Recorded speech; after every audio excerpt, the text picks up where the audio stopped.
நினைப்பதெல்லாம் நடந்து விட்டால் தெய்வம் ஏதுமில்லை. நடந்ததையே நினைத்திருந்தால் அமைதி என்றுமில்லை. நினைப்பதெல்லாம் நடக்க வேண்டும் என்றால் தெய்வத்தின் துணை வேண்டும்.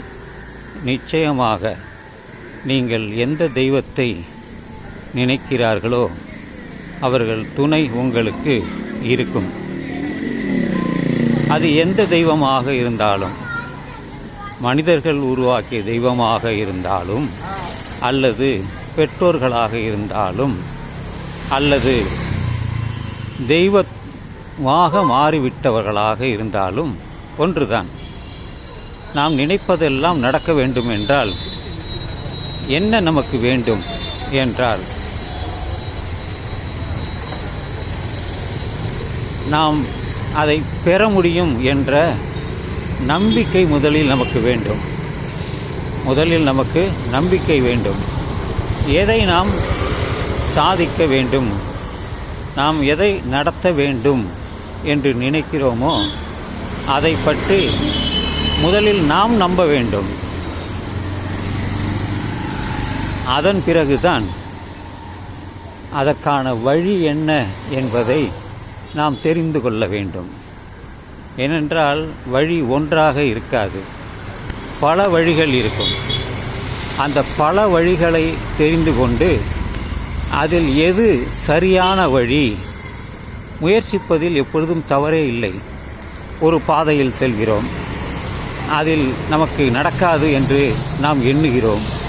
வேண்டாம், விட்டுவிடலாம், அடுத்த பாதை வழியாக போகலாம்.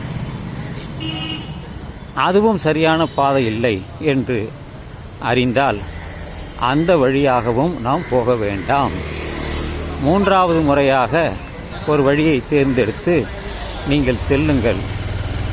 அப்பொழுது உங்களுக்கு இது சரி என்று படும்பொழுது அந்த பாதையை தேர்ந்தெடுத்து கொண்டு நீங்கள் பயணித்தால் நிச்சயமாக நீங்கள் நினைத்தது நிறைவேறும்.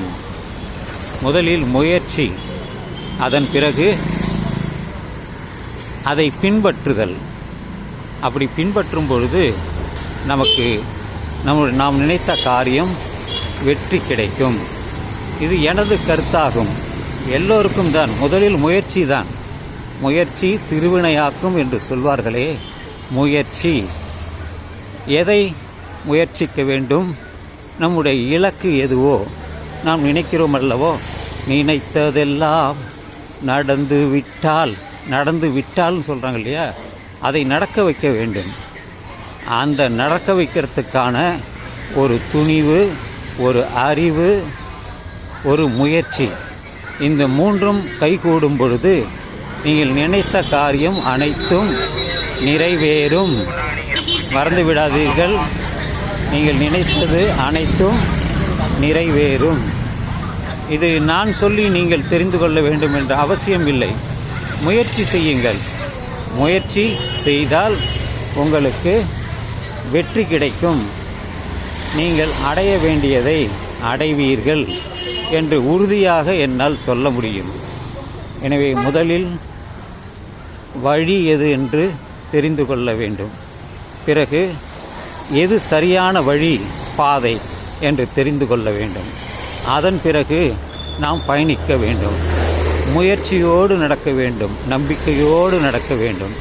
அப்படி நாம் நடந்தால் நாம் நினைத்த காரியம் கைகூடும். அப்பொழுது உணர்வீர்கள், தெய்வம் உங்களுடன் துணை இருந்ததாக நீங்கள் நம்புவீர்கள்.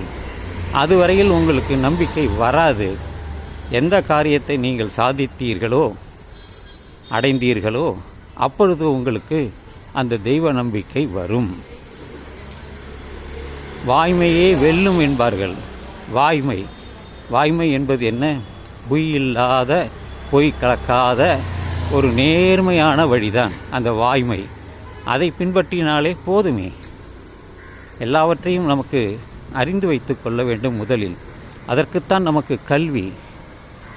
நமக்கு இப்பொழுது எல்லா விதமான தொழில்நுட்பமும் நம்மிடம் இருக்கிறது. ஆர்டிஃபிஷியல் இன்டெலிஜென்ஸ் என்று சொல்கிறோமே, அது நம் கையில் இருக்கிறது. கூகுள் கையில் இருக்கிறது, விக்கிபீடியா இருக்கிறது என இந்த வழிகளையெல்லாம் நமக்கு ஆராய்ந்து நமக்கு ஒரு சரியான பாதையை நாம் தேர்ந்தெடுத்து கொண்டால் நிச்சயமாக நாம் நினைத்ததை வெற்றி பெறுவோம். இது எனது கருத்தாகும். முயலுங்கள், அதன் பிறகு என்ன என்று பதில் சொல்லுங்கள். அப்பொழுது நான் உங்களை பாராட்டுவேன். நான் அப்படி முயற்சி செய்து வெற்றி அடைந்துள்ளேன். அது எனக்கு ஒரு பாடமாக இருப்பதால் தான் உங்களுக்கு அதை பற்றி நான் தெரிவிக்கிறேன். எனவே நண்பர்களே, இந்த இரவு நள்ளிரவாகட்டும்.